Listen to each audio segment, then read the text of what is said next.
Hey, what is up folks, and welcome back to the channel. In this video we're going to be installing some crash bars from T-Rex Racing on this 2024 Honda CRF300L. Let's get started. For these engine mount bolts I use a 14mm socket with a 3-inch extension on one side and a deep 14mm socket for the other. As you can see, it was on pretty tight from the factory. There we go. Yes. Dang. That's a pain in the butt. There we go. Okay. Sorry for blocking the view here, but I removed the nut from the right side of the bike and then pulled the bolt from the left side. You'll see the washer and spacers fall out. So pull those out. You see there. Spacer. Next spacer. One of them was still wedged in there, so I tap it out with the bolt. Long bolt. We're going to need a 8mm Allen bit. That's for the Allen bit side here, and then on the lock nut side, that's going to be 17mm, and they have it on there pretty tight, so you're going to need to use these wrenches to kind of take them apart. So I'm going to go over what it should look like when you are threading this through. So this is the left side, and we're going to go with the bottom one first, so it's going to go in like this. And then the order of all the hardware from right to left is washer, big spacer, small spacer, big spacer, washer, and finally nut. So that's going to go in that order right there. So I'm going to have all these things just down here right under the engine, so that way it's ready for me to just grab and go. Okay, so we got the spacer here. It's going to go straight through there into the engine.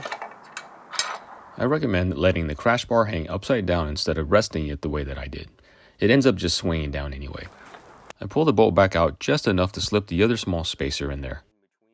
I push the bolt all the way through and then put the big spacer on it.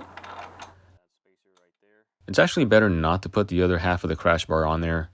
You'll see why later, but I do suggest putting at least the nut on there to keep the bolt from slipping out while working on it. Now we move on to the top bolt. The process is the same. I take the nut off and pull the bolt all the way out. The OEM spacers will start to drop out the bottom. I remove the 5mm screw from the middle section, and then swing the left crash bar up into position. I place the first washer onto the bolt, slip the small spacer between the subframe and engine, and then push it all the way through to the other side. The last spacer goes on the other side, and then push the bolt all the way through.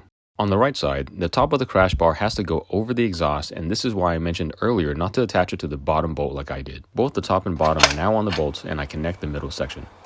Push that bolt all the way through, so you can see that bolt right there. I put the washers on and then squeeze some Loctite on the threads. Same thing at the bottom.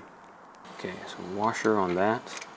Both nuts go on as well as the one for the middle section. Don't forget the Loctite. Something I forgot to mention was that you want to make sure that you clean the threads on these bolts. And I just use, a little bit of like alcohol on this, and then I just do a quick little wipe through there just to make sure that if there's any kind of packing grease or oil or dust because it's been rolling around on the floor, that none of that stuff is getting on the thread. So that's going to allow the Loctite to work a little bit better. On the right side of the bike, I'm using a deep 17mm socket and an 8mm Allen bit on the left side. I'm going to tighten these two bolts down pretty good before torquing them to spec. With a 5mm Allen bit, I torque the skid plates to 12 foot-pounds on both sides. With that same 5mm Allen bit, I torque these two bolts to 5 foot-pounds. Then with a 17mm socket on the nut and 8mm Allen bit on the bolt, I torque both top and bottom bolts down to 35 foot-pounds. Finally, I can step back and admire the work. I've got a set of low-profile crash bars that not only protect my bike, but also look pretty slick. Hope you guys enjoyed that video. If you learned anything or liked it, please give me a thumbs up, as well as hit the notification bell to keep updated on all the new videos that are coming out. Obviously hit the subscribe button because that helps out the channel. If you'd like to further support the channel, I do have a Buy Me a Coffee link down below. Thanks so much for watching, and I'll see you in the next one.